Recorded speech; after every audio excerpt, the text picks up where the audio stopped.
Ready to move in premium triplex villas at Kollur APR Projects. Welcome to Sai 2024. ఒకప్పుడు క్షత్రియులకు రాజకీయ కంచుకోట అయిన భీమిలి ఇప్పుడు 2009లో అసెంబ్లీ నియోజకవర్గాల పునర్విభజన తర్వాత రాజకీయ ముఖ చిత్రాన్ని మార్చుకుంది. ప్రస్తుతం కాపులు, యాదవులు, మత్స్యకారుల ప్రాబల్యం ఎక్కువగా కనిపిస్తుంది. ఇక్కడ భౌగోళికంగా సముద్ర తీర ప్రాంతమైన భీమిలి ఇప్పుడు ఆంధ్రప్రదేశ్లో అత్యంత వేగంగా అభివృద్ధి చెందుతున్న ప్రాంతం.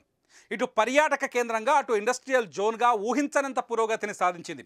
సాఫ్ట్వేర్ కంపెనీలు, ఉన్నత విద్యా సంస్థలకు కేంద్రంగా మారిన భీమిలిలో ఈసారి విజయం ఎవరు సాధిస్తారు అన్నది ఇప్పుడు ఆసక్తికరంగా మారింది.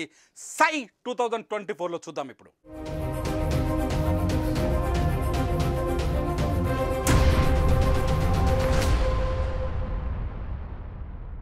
భీమిలిలో ఇప్పుడున్న మొత్తం ఓటర్ల సంఖ్య ఎంతో ఒకసారి చూద్దాం. ప్రస్తుతం భీమిలిలో 3,29,669 మంది ఓటర్లు ఉన్నారు.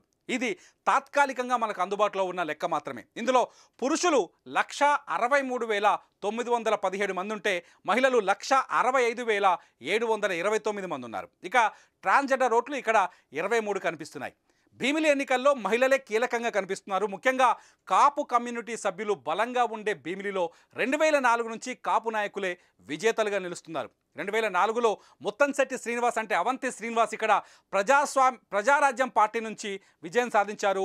రాష్ట్ర విభజన తర్వాత 2014లో గంటా శ్రీనివాసరావు ఇక్కడ నుంచి గెలిచి టీడీపీ ప్రభుత్వంలో మంత్రిగా పనిచేశారు. ఇకపోతే 2019లో వైసీపీ నుంచి మళ్ళీ అవంతి శ్రీనివాసరావు కూడా ఇక్కడ నుంచి గెలిచి మంత్రిగా పనిచేశారు. 2024 అసెంబ్లీ ఎన్నికల్లో భీమిలి నియోజకవర్గం కీలకంగా మారుతోంది. టీడీపీ, బీజేపీ, జనసేన అభ్యర్థిగా మాజీ మంత్రి గంటా శ్రీనివాసరావు ఇక్కడ నుంచి ఎన్నికల బరిలోకి దిగుతున్నారు. భీమిలి నుంచి గంటా శ్రీనివాసరావు రెండోసారి కంటెస్ట్ చేస్తున్నారు.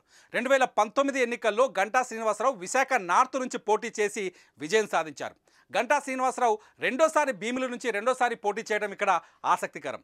ఈసారి కాంగ్రెస్ పార్టీ కూడా భీమిలి నుంచి ఎన్నికల బరిలోకి దిగుతుంది. కాంగ్రెస్ నుంచి అడ్డాల వెంకటవర్మరాజు పేరు కూడా ఖరారైనట్టుగా తెలుస్తోంది. మరి రంజుగా మారిన భీమిలి రాజకీయంలో విజయ కేతనం ఎగురవేసేది ఏ శ్రీనివాసరావు? ముత్తంశెట్టి శ్రీనివాసరావా లేదంటే గంటా శ్రీనివాసరావా అన్నది ఇప్పుడు ఆసక్తికరంగా మారుతోంది.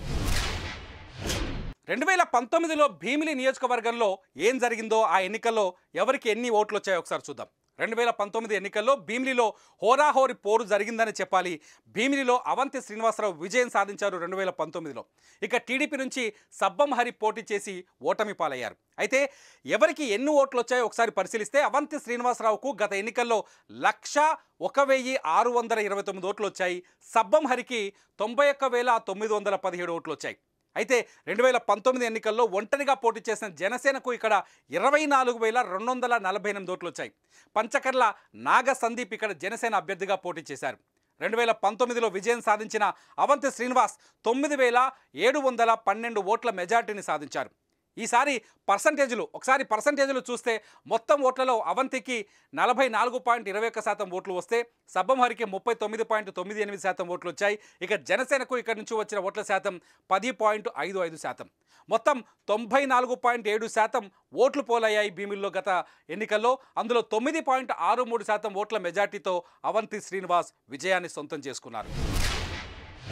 ఇద్దరు మంత్రులు పోటీ పడుతున్న భీమిలి నియోజకవర్గం నుంచి ఈసారి ఎవరు విజేతగా నిలుస్తారు?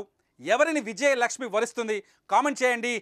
సై 2024లో మరో నియోజకవర్గంతో మళ్ళీ కలుద్దాం.